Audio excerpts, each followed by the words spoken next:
Good morning. Welcome to the Parenting Versus Podcast.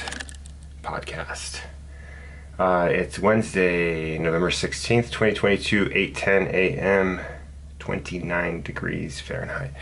So I record videos every morning just as a journal, and I thought it'd be a cool idea to sort of share these videos on a YouTube channel that is public, which is our Parenting Versus Podcast YouTube channel.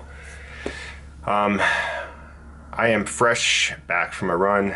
I've been trying to run every single day, and I have run, well, not every single day, but every single weekday, every working day.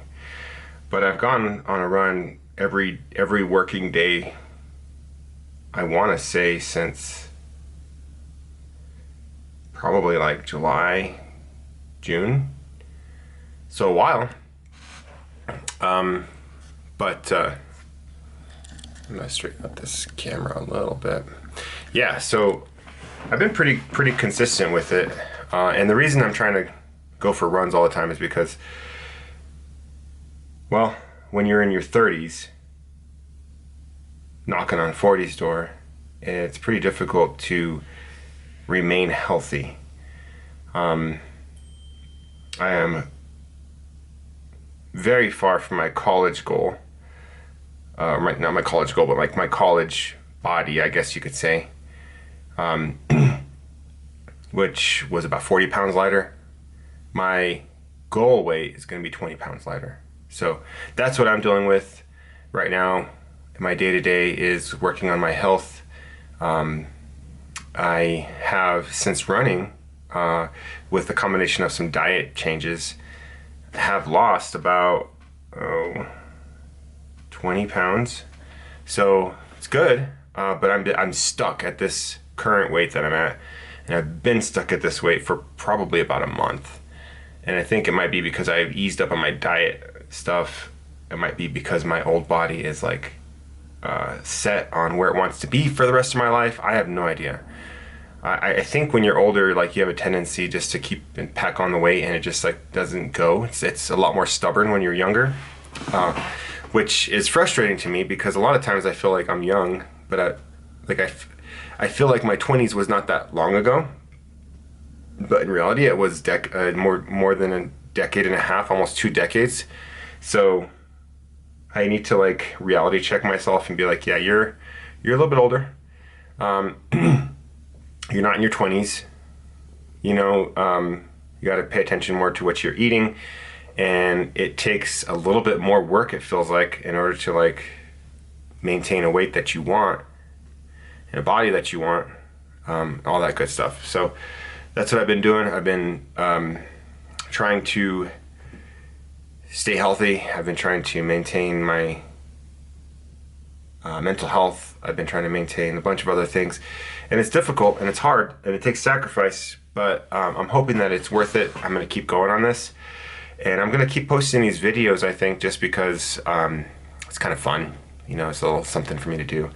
I work from home, so I don't really talk that much, except to the cat, who's right now sleeping. Yeah, I think I'm going to be creative with this, see where things go,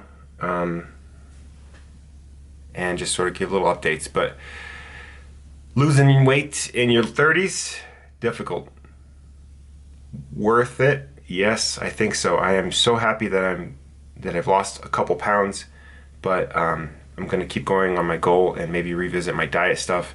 I have a meeting here in about 15 minutes with somebody from my insurance through a company called Virta. I did their plan a little while back in June or whatever. Immediately dropped like 10 pounds. But this is a diet that closely follows like the ketogenic diet. They give you a little ketone meter thing. They give you a little blood sugar. Hang on, I gotta sneeze. Excuse me. They give you a little ketone meter / blood sugar meter. They give you recipes. They want you to like significantly cut your carb intake. So it's like the ketogenic diet. It is the ketogenic diet, but just a different name. It's the Virta diet. But it's monitored by a doctor. They get your A1C, blood work, all this other stuff. So you check in with a coach.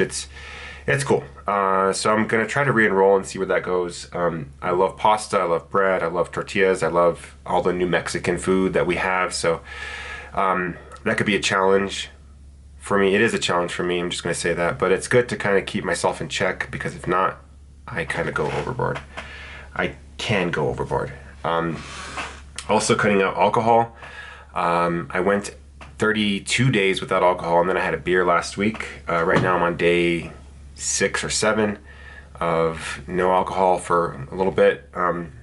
That's one thing I had said on the podcast, which I have yet to edit.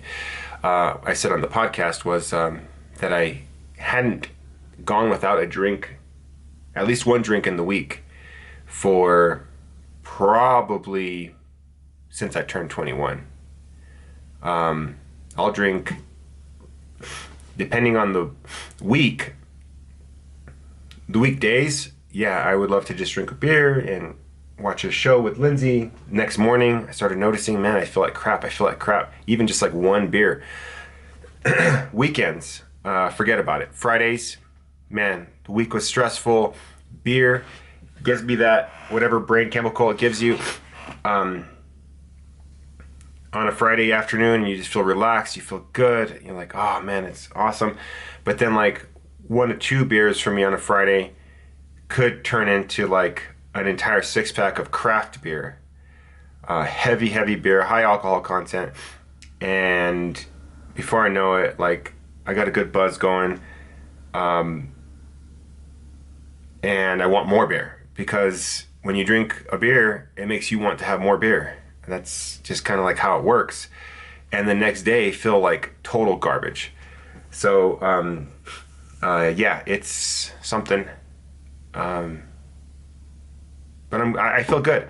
I feel good. I've had, in the course of a month and 40 days, I have only consumed 1 beer, which is good.